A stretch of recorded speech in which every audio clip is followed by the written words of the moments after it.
Hello everyone. So welcome to my channel and I think all of you are doing well. So before introducing today's topic, let's take some examples. Okay, let's begin from the example. So if I take the example like go, come, sleep, drive, then if you notice all these words are referring to do something. Okay, so these words are referring to do something.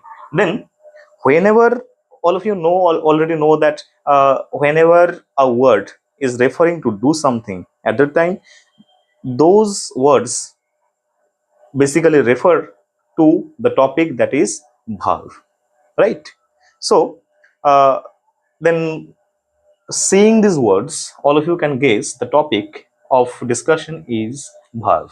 So today we are going to discuss about verb. So what can be the definition of a verb? What can be the definition of a verb? So simply you can say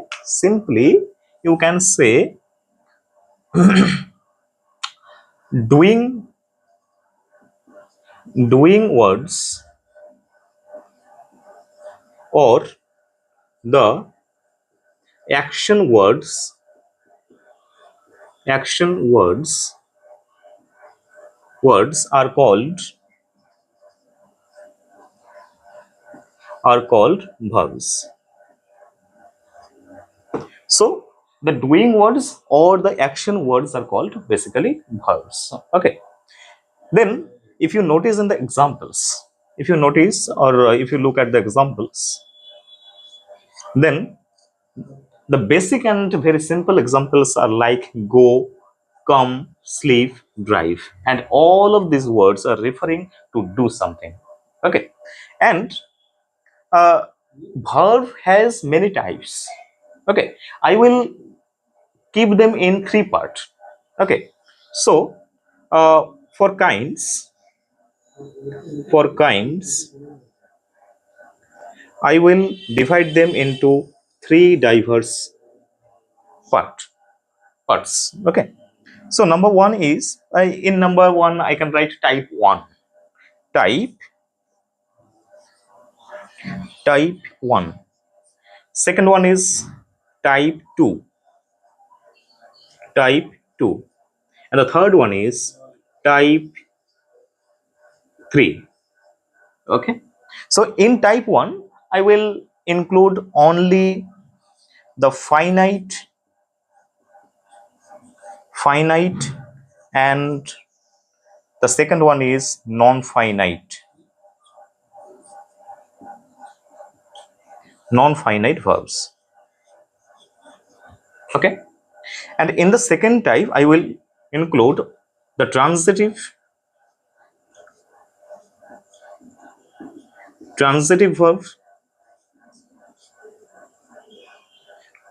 verbs, and the second one is intransitive verbs.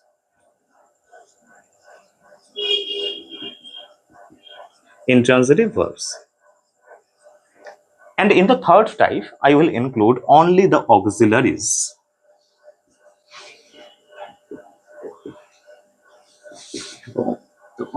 or auxiliary verbs. Okay, and auxiliary verbs are also known as helping verbs, also known as helping verbs. Okay, so let's go to type 1 and discuss about the finite and non-finite verbs. Okay,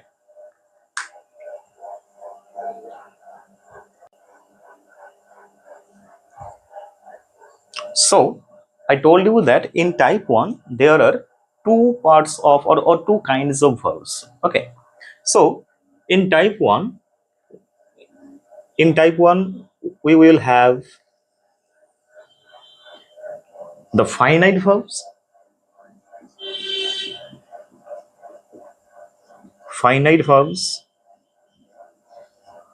and in number 2 we will have non-finite verbs.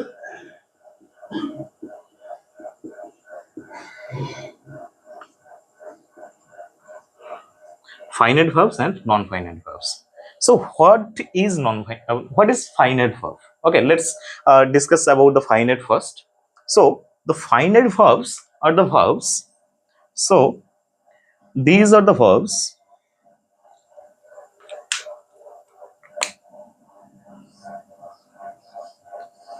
These are the verbs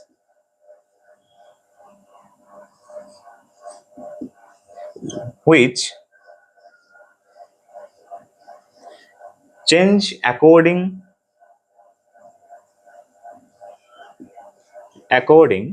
to the subject. According to the subjects. Okay. For example, I can include, for example, like go, go, come. Okay. Then am, is, are, etc. etc. Okay. How? Then how can we say that these verbs changes according to the subject? So let's take the example in sentence. Okay. So if we say I go to, if I say I go to school, okay, and in the same way, if I use the subject he, if I use the subject he, then we can't write he go to school. We can't write he go to school. Then we can't write he go to school. Then what does we need to write? Okay, then we need to write goes. Goes. Why? Because the subject is in third person singular number. The subject is in third person singular number. Third person singular number. So if in case of present tense, the subject is in third person singular number, then we need to add a s or es with the main verb. Okay, and in the same way, as he is third person singular subject, that's why we are adding es with the main verb, and the verb go becomes goes, right? So the changes is here. We are using go with the subject I, and we are using goes with the subject he. Then we are noticing, or we are seeing, that the verb form is changing according to the subjects. According to the subjects. Okay. In the same way, we write I am and he is. The be verbs changes. Okay. I am a good boy. A good boy. He is a good boy. He is a good boy. Then we are noticing that with I, with the subject I, we are using am, and with the subject he, we are using is. Okay. Then we can say that go, come, am, is, are, these are the finite verbs. These are the finite verbs because these are changing according to the subject. Okay. And then let's be clear, means which verbs comes under, or which verbs come under the finite verbs. Okay, let's discuss elaborately.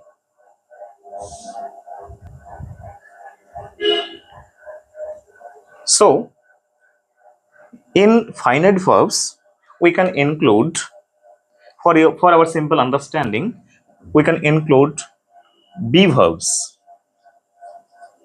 be verbs, be verbs, then have verbs,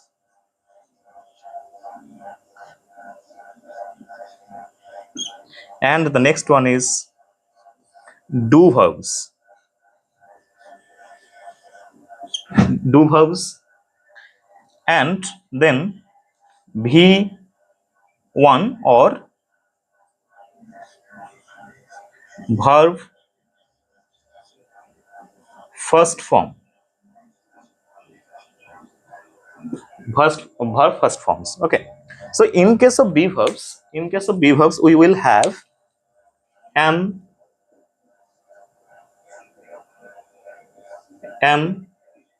is, are, was, and were. Okay, and in case of have verbs we will have only three: have, has, sorry, have, has, and the last one is had. And in case of do verbs we will have do, did, does, and in V1 means verb first forms.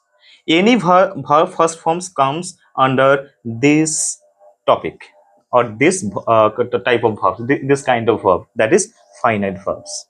Okay, so we can conclude that the be verbs, have verbs, and the do verbs come under finite verbs. Okay, I think up to this there is no doubt. Okay, if you have any doubt then you can comment on the comment section and I will try to explain them.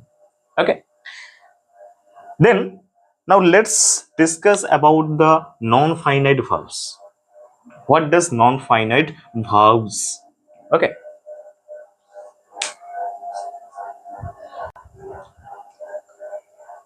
now we are going to discuss about the non-finite verbs. Okay, before discussing elaborately, let's know the types of non-finite verbs. Okay, non-finite verbs can be divided into three diverse parts. Diverse parts. Number one is gerund. And the second one is infinitive. Infinitive, and the third and the last one is participle. Participle. So let's discuss the first one first. Gerund. What is gerund? Gerund is nothing but just you have to look about the form, and the form of gerund is verb plus ing, but it will function as a noun. It will function as a noun. Okay, verb plus ing is equal to noun is called gerund. Okay, so let's take an example. For example, I can write swimming, swimming. Okay, then playing, swimming, playing. Okay, and if we want to use them in a sentence, then the sentence can be like this. The sentence can be like this: swimming,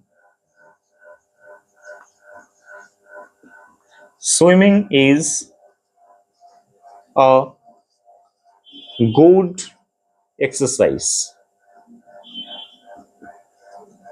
Swimming is a good exercise. So in this case, swimming is not verb.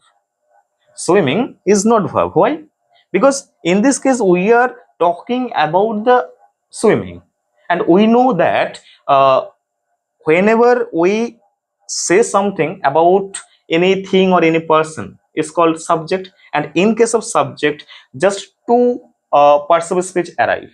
Number one is noun and the second one is pronoun, and simply we are seeing that swimming is not pronoun and we are talking about swimming, that's why this is a noun. Okay, Means this is the other way to find, other way to understand. But basically, swimming is referring to the name of the swimming. It is not referring to do swim. Okay, that's why in this case, swimming is a noun, where we used it as a verb, then ing, that is noun, functioning as a noun. That's why this is the example of a gerund. This is the example of a gerund. Okay, and this swimming also can be used in the object part. Okay, like I can say he likes swimming. He likes swimming. Then in this case, swimming is also a noun and the verb is likes. Okay, so in this case, we are also talking about the name of swimming. That's why this is gerund. Okay, now let's talk about infinitive. What an infinitive is. Okay,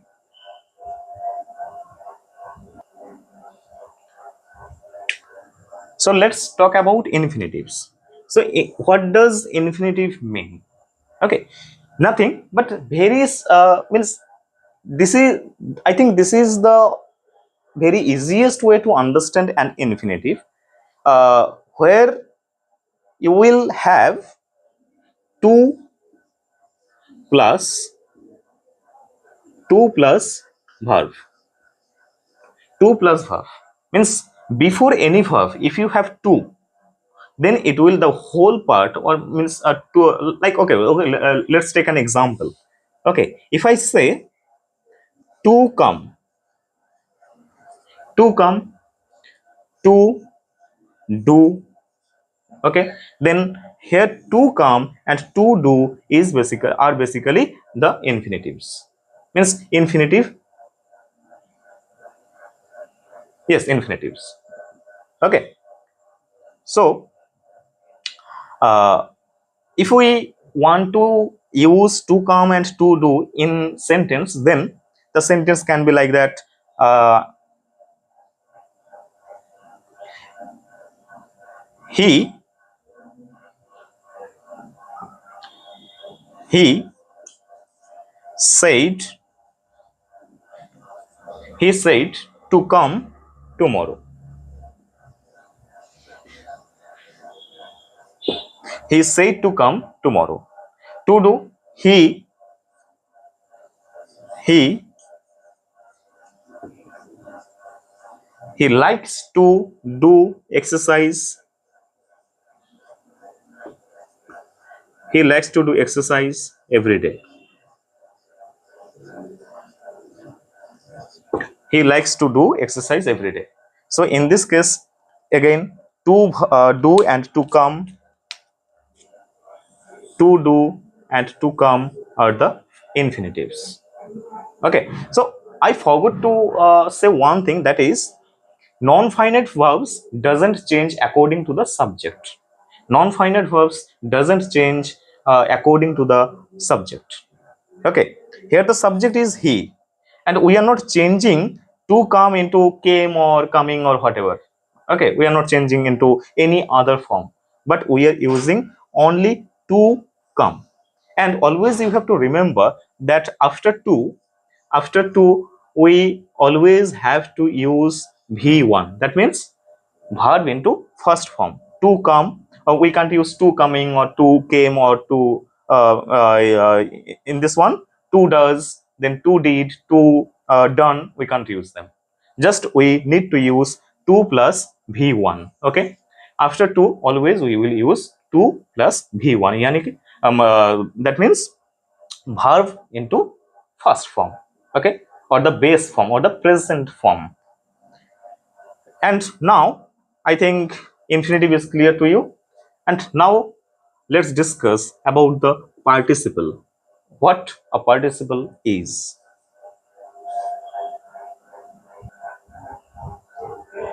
So let's discuss about participle.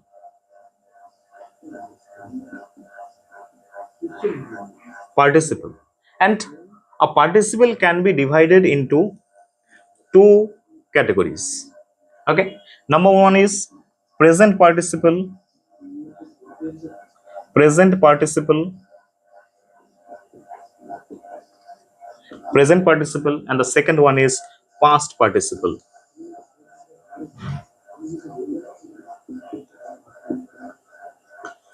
Second one is past participle.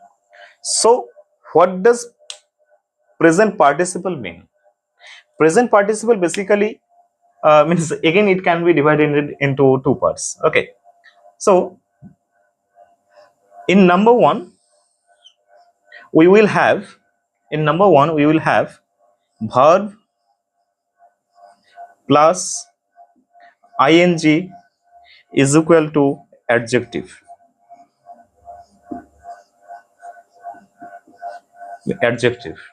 In case of gerund, you have already seen that we will have verb plus ing is equal to noun, that is gerund. But in case of present participle, we will have verb plus ing is equal to adjective. Okay, let's take an example. So the example can be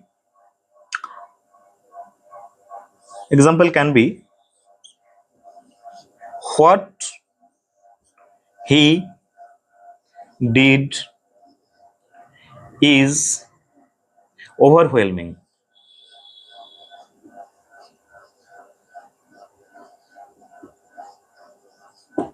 What he did is overwhelming.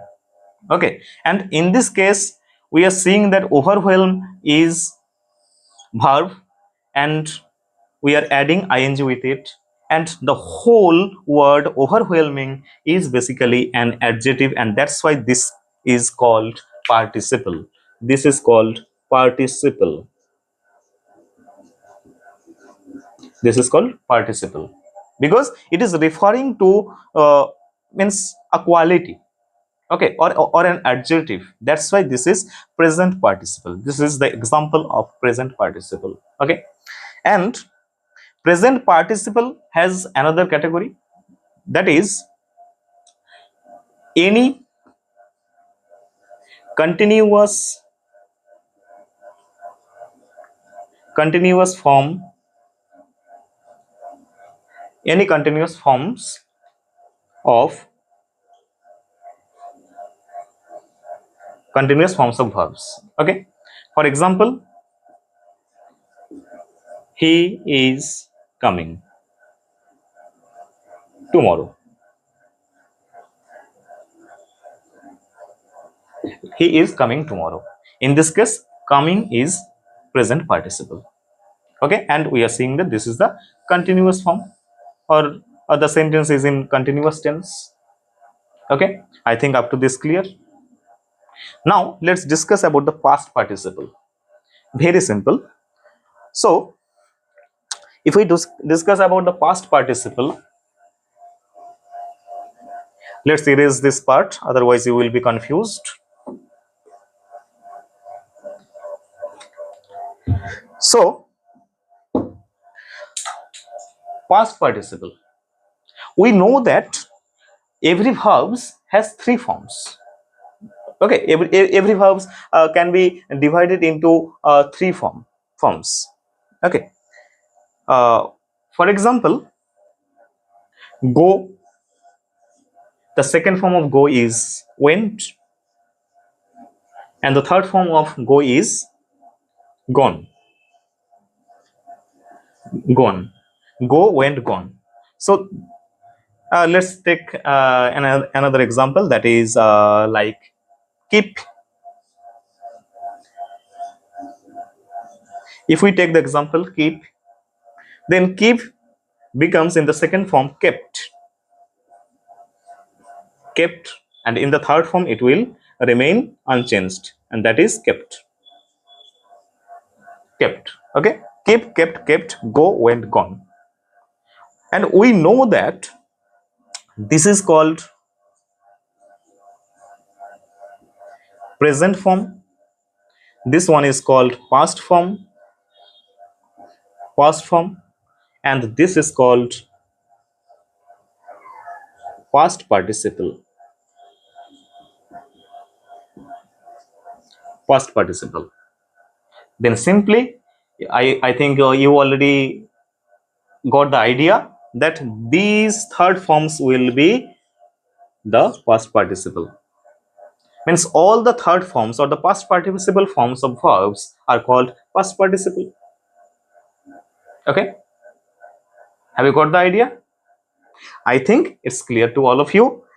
Then if you like the video, then like, comment and share. And if you have any doubt, and if you want to know about any new topic or any type of topic from grammar, then let me know to the comment box, and I will try to answer and explain all the all the concern that you will have. Okay, thank you very much.